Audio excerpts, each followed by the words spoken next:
World media USA ਸੁਣ ਰਹੇ ਸਾਡੇ ਸਾਰੇ ਦਰਸ਼ਕਾਂ ਨੂੰ ਮੇਰੇ ਵੱਲੋਂ ਜਾਨੀ ਅੰਜੂਜੀਤ ਵੱਲੋਂ ਪਿਆਰ ਭਰੀ ਸਤਿ ਸ੍ਰੀ ਅਕਾਲ, ਨਮਸਕਾਰ, ਆਦਾਬ ਦੋਸਤੋ। ਇਹ ਦੋਸਤੋ ਜਿਸ ਤਰ੍ਹਾਂ ਕਿ ਅਸੀਂ ਵਿਦੇਸ਼ਾਂ ਦੇ ਵਿੱਚ ਜਦੋਂ ਪੰਜਾਬ ਛੱਡ ਕੇ ਵਿਦੇਸ਼ਾਂ ਦੇ ਵਿੱਚ ਆਉਂਦੇ ਆ ਤੇ ਉਹ ਪਤਾ ਨਹੀਂ ਇੱਕ ਕਿਹੜਾ ਕਾਰਨ ਹੋ ਜਾਂਦਾ ਕਿ ਜਦੋਂ ਅਸੀਂ ਆਪਣੀ ਧਰਤੀ ਤੋਂ ਦੂਸਰੀ ਧਰਤੀ ਤੇ ਆਉਂਦੇ ਆ ਤੇ ਸਾਨੂੰ ਇੱਕਦਮ ਦੇ ਵਿੱਚ ਬਹੁਤ ਸਾਰਾ ਆਪਣੀ ਧਰਤੀ ਦੇ ਨਾਲ ਮੋਹ ਪੈਦਾ ਹੋ ਜਾਂਦਾ। ਉੱਥੇ ਦੇ ਘਰ, ਗਲੀਆਂ, ਪਿੰਡ ਤੇ ਉਹ ਬਜ਼ੁਰਗ ਜਿਨ੍ਹਾਂ ਨੂੰ ਅਸੀਂ ਕਦੇ ਬੁਲਾਇਆ ਨਹੀਂ ਹੁੰਦਾ, ਸਾਨੂੰ ਉਹ ਵੀ ਸਾਡੇ ਸੁਪਨਿਆਂ ਦੇ ਵਿੱਚ ਸਾਡੇ ਆਲੇ ਦੁਆਲੇ ਘੁੰਮਦੇ ਰਹਿੰਦੇ। ਇੱਥੇ ਆ ਕੇ ਸਾਨੂੰ ਬਹੁਤ ਸਾਰੀਆਂ ਫਿਕਰ ਚਿੰਤਾਵਾਂ ਹੋ ਜਾਂਦੀਆਂ, ਸਾਨੂੰ ਆਪਣੀ ਬੋਲੀ ਦਾ ਨਾਲ ਫਿਕਰ ਹੋ ਜਾਂਦਾ ਜਿੱਥੇ ਕਦੇ ਅਸੀਂ ਉਹਦੇ ਬਾਰੇ ਉੱਤੇ ਸੋਚਿਆ ਨਹੀਂ ਹੁੰਦਾ।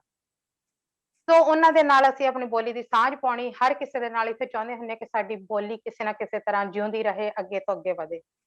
ਸੋ ਇਸੇ ਤਰ੍ਹਾਂ ਦੀ ਸਾਂਝ ਅੱਜ ਸਾਡੇ ਸਟੂਡੀਓ ਦੇ ਵਿੱਚ ਆਏ ਹੋਏ ਨੇ ਮਹਾਨ ਸ਼ਖਸੀਅਤ ਜਿਹੜੀ ਕਿ ਕਿਸੇ ਦੀ ਮਹਿਤਾਜ ਨਹੀਂ ਆਪਣੀ ਪਹਿਚਾਣ ਕਰਵਾਉਣ ਦੇ ਲਈ। ਸਾਡੇ ਪਿਆਰੇ, ਸਾਡੇ ਦਿਲ ਦੇ ਕਰੀਬ ਮੋਤਾ ਸਿੰਘ ਸਰਾਏ ਜੀ ਯੂਕੇ ਤੋਂ ਸਾਡੇ ਨਾਲ ਅੱਜ ਸਟੂਡੀਓ ਦੇ ਵਿੱਚ ਹਾਜ਼ਰ ਹੋਏ ਨੇ। ਮੋਤਾ ਸਿੰਘ ਸਰਾਏ ਜੀ, ਆਪਣੇ ਵਰਲਡ ਮੀਡੀਆ ਵੱਲੋਂ ਤੁਹਾਨੂੰ ਜੀ ਆਇਆਂ, ਤੁਹਾਡਾ ਸਵਾਗਤ ਕਰਦੇ ਹਾਂ। ਮੇਰੇ ਵੱਲੋਂ ਤੁਹਾਨੂੰ ਤੇ ਵਰਲਡ ਮੀਡੀਆ USA ਦੀ ਸਮੁੱਚੀ ਟੀਮ ਨੂੰ ਦਿਲ ਦੀਆਂ ਗਹਿਰਾਈਆਂ ਤੋਂ ਸਤਿ ਸ੍ਰੀ ਅਕਾਲ, ਫਤਿਹ, ਸਲਾਮ, ਨਮਸਕਾਰ। ਮੈਂ ਸਮਝਦਾ ਅੱਜ ਦਾ ਦਿਨ ਜਿਹੜਾ ਇਹ ਮੇਰੀ ਜ਼ਿੰਦਗੀ ਦਾ ਬੜਾ ਅਹਿਮ ਦਿਨ ਆ ਵੀ ਤੁਸੀਂ ਮੈਨੂੰ ਯਾਦ ਕੀਤਾ ਤੇ ਬੜੇ ਵਧੀਆ ਵਧੀਆ ਵਿਸ਼ਲੇਸ਼ਣ ਲਾ ਕੇ ਇੰਟਰੋਡਿਊਸ ਕਰ ਰਹੇ ਹਾਂ ਮੈਨੂੰ। ਤੁਹਾਡੇ ਸਵਾਲ ਬੜੇ ਜਿਹੜੇ ਪਹਿਲਾਂ ਤੁਸੀਂ ਸਵਾਲ ਤਾਂ ਨਹੀਂ, ਇੰਟਰੋਡਕਸ਼ਨ ਬੜੀ ਕਮਾਲ ਦੀ ਆ ਵੀ ਜਦੋਂ ਅਸੀਂ ਆਪਣੀ ਵਤਨ ਦੀ ਮਿੱਟੀ ਤੋਂ ਹਜ਼ਾਰਾਂ ਮੀਲ ਦੂਰ ਆ ਵਸਦੇ ਹਾਂ ਤੇ ਅਚਾਨਕ ਹੀ ਆਲ ਆਫ ਅ ਸਡਨ ਸਾਨੂੰ ਉੱਥੋਂ ਦੀਆਂ ਗਲੀਆਂ, ਉਸ ਦੇਸ਼ ਦਾ ਸਭ ਕੁਛ, ਜਿਨ੍ਹਾਂ ਬਜ਼ੁਰਗਾਂ ਨੂੰ ਅਸੀਂ ਇਹ ਜ਼ਿੰਦਗੀ ਵਿੱਚ ਬੁਲਾਉਣਾ ਤਾਂ ਇੱਕ ਪਾਸੇ ਰਿਹਾ, ਜਿਨ੍ਹਾਂ ਵੱਲ ਅਸੀਂ ਆਪਣੇ ਨਜ਼ਰ ਉਠਾ ਕੇ ਕਈ ਵਾਰੀ ਚੰਗੀ ਢੰਗ ਦੇ ਨਾਲ ਦੇਖਿਆ ਵੀ ਨਹੀਂ ਹੁੰਦਾ, ਉਹ ਸਾਡੇ ਸੁਪਨੇ ਵਿੱਚ ਆਉਣਾ ਸ਼ੁਰੂ ਹੋ ਜਾਂਦੇ ਆ ਤੇ ਸਾਨੂੰ ਉਸ ਧਰਤੀ ਦੇ ਟੁਕੜੇ ਦੀ ਜਿਹੜੀ ਹਰ ਚੀਜ਼ ਆ ਉਹ ਪਿਆਰੀ ਲੱਗਣੀ ਸ਼ੁਰੂ ਹੋ ਜਾਂਦੀ ਆ। ਆਪਾਂ ਗੱਲਾਂ ਬਾਤਾਂ ਦੇ ਦੌਰਾਨ ਮੇਰਾ ਖਿਆਲ ਹੈ ਮੈਂ ਕੋਸ਼ਿਸ਼ ਕਰੂੰਗਾ ਇਹਨਾਂ ਦੇ ਕੁਝ ਇੱਕ ਦੇ ਜਿਹਦੇ ਵਿੱਚ ਜਵਾਬ ਦੇ ਸਕਿਆ। ਬਹੁਤ ਬਹੁਤ ਤੁਹਾਡਾ ਧੰਨਵਾਦ, ਤੁਸੀਂ ਮੈਨੂੰ ਬੜੀ ਹਿੰਮਤ ਕਰਕੇ ਅੱਜ ਦੇ ਇਸ ਪ੍ਰੋਗਰਾਮ ਦੇ ਵਿੱਚ ਲਿਆ ਤੇ ਇਸ ਦੇ ਲਈ ਤੁਸੀਂ ਦੋਵੇਂ ਤਰ੍ਹਾਂ ਮੁਬਾਰਕਬਾਦ ਦੇ ਹੱਕਦਾਰ ਆ ਜੀ। ਸ਼ੁਕਰੀਆ, ਧੰਨਵਾਦ। ਤੁਸੀਂ ਹਮੇਸ਼ਾ ਸਾਡੇ ਦਿਲ ਦੇ ਕਰੀਬ ਆ ਤੇ ਦਿਲ ਦੇ ਵਿੱਚ ਵਸਦੇ ਆ। ਸਰਾਏ ਸਾਹਿਬ ਦੇ ਨਾਂ ਨੂੰ ਹਰ ਕੋਈ ਜਾਣਦਾ ਹੈਗਾ ਆ। ਸਰਾਏ ਸਾਹਿਬ ਨੂੰ ਸਾਨੂੰ ਦੱਸਣ ਦੀ ਲੋੜ ਨਹੀਂ ਪੈਂਦੀ ਕਿ ਸਰਾਏ ਸਾਹਿਬ ਕੌਣ ਹੈਗੇ ਆ, ਲੇਕਿਨ ਫਿਰ ਵੀ ਮੈਂ ਚਾਹਾਂਗੀ ਕਿ ਤੁਸੀਂ ਆਪਣੇ ਮੂੰਹੋਂ ਉਹ ਜਿਹੜੀ ਅੱਜ ਦੀ ਨਵੀਂ ਪੀੜ੍ਹੀ ਆ ਜਾਂ ਇੱਥੇ ਵਸੀ ਹੋਈ ਆ ਜਿਨ੍ਹਾਂ ਨੂੰ ਇਹ ਨਹੀਂ ਪਤਾ ਹੈਗਾ, ਆਪਣੇ ਬਾਰੇ ਦੇ ਵਿੱਚ ਤੁਸੀਂ ਦੱਸੋ ਕਿ ਸਰਾਏ ਸਾਹਿਬ ਕੌਣ ਹਨ, ਕਿ ਪੰਜਾਬ ਤੋਂ ਕਦੋਂ ਆਪਣੇ ਯੂਕੇ ਦੇ ਵਿੱਚ ਆਏ ਤੇ ਇੱਥੇ ਆ ਕੇ ਉਹਨਾਂ ਨੇ ਕਿਹੜੀਆਂ ਕਿਹੜੀਆਂ ਮੱਲਾਂ ਮਾਰੀਆਂ, ਉਹਨਾਂ ਦੇ ਬਾਰੇ ਚ ਮੈਂ ਤੁਹਾਡੇ ਤੋਂ ਪੁੱਛਣਾ ਚਾਹਾਂਗੀ ਤੁਹਾਡੇ ਜ਼ੁਬਾਨੀ।